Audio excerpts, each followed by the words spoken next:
So mga master, may ito troubleshoot tayo dito master na safety relay.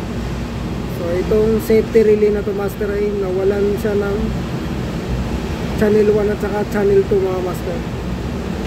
So ito yung troubleshoot natin ngayon mga master. So ito pala yung safety relay master na nawala ng channel 1 at saka channel 2 mga master. So dito mga master, may contact siya na may interlock siya mga master na tatlo. So itong Y1, Y2, saka K1, saka U, saka Y4 at saka Y3 mga master. So ito yung i-check natin mga master. Itong mga interlock na to. So may tatlo siya interlock. So may konektado siya dito sa kabila mga master. So master, ang una natin i-check master itong 27508A at saka 27509A mga master. So yung K1 at saka U. So 37, 38.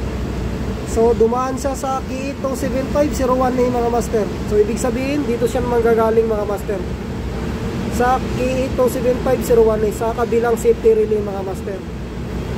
So 37, 38. So ito yung i-check natin. So mga master, ito yung U mga master. So 27509A mga master. So ito yung check natin mga master.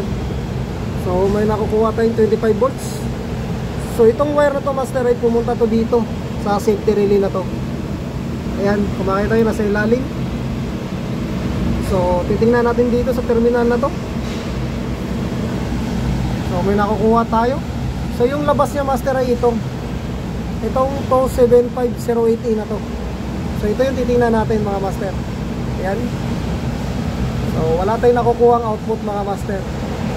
So ito yung 275 na to master ay papunta to dito sa safety relay na to. So ito yung magpapailaw ng channel 1 mo. So may interlock tong dalawang safety relay na to mga master. So may isa pa siya master na channel 2. So may isa pa siyang interlock mga master, itong Y3 na to at saka Y4 mga master.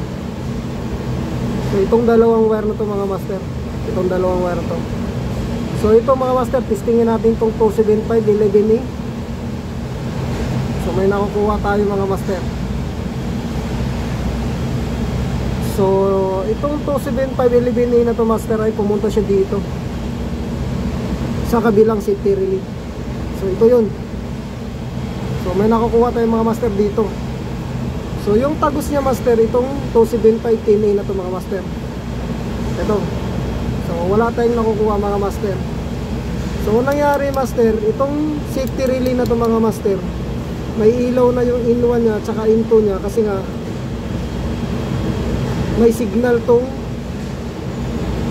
safety door na to master. Ito yung galing safety door ng dalawa na to. So ang problema mga master, wala siyang output. So hindi kumukontak yung relay nito sa loob. So sira. Kaya pati itong 275 mga master 03E na to mga master, napapuntang PLC. So apektado. So may tatlong signal na dumaan dito mga master sa contact niya. So pipistirin natin to mga master. Ito yung papuntang PLC sa confirm signal ng relay. So wala siya master. So ito yung sira ito mga master. So hindi to sira mga master. So walang problema dito. So nangyari lang, wala siyang interlock na nanggagaling dito sa safety relay na to. So ito yung may problema mga master. So ang gagawin ko dito mga master, ibabypass ko muna siya mga master. So kung makita nyo, so binaypass ko yung Y3 at saka Y4 na signal mga master, at saka yung K1 at saka U. Tapos pati yung papuntang PLC mga master. Dahil nga unang-una mga master, hindi ako sigurado kung may pamalit kami nito na safety relay. Tapos pangalawa master ay madaling araw ngayon. So ginising lang ako mga master dahil nga hindi nagawa tong problema na to. So nangyari kasi pangumaga kasing duty ko mga master. So babalikan ko na lang tong problema na to master pag may nakita akong pesa. So baka bukas babalikan ko tong problema na to mga master. So ngayon master ay okay na, umandar na yung machine namin at wala na siyang problema. So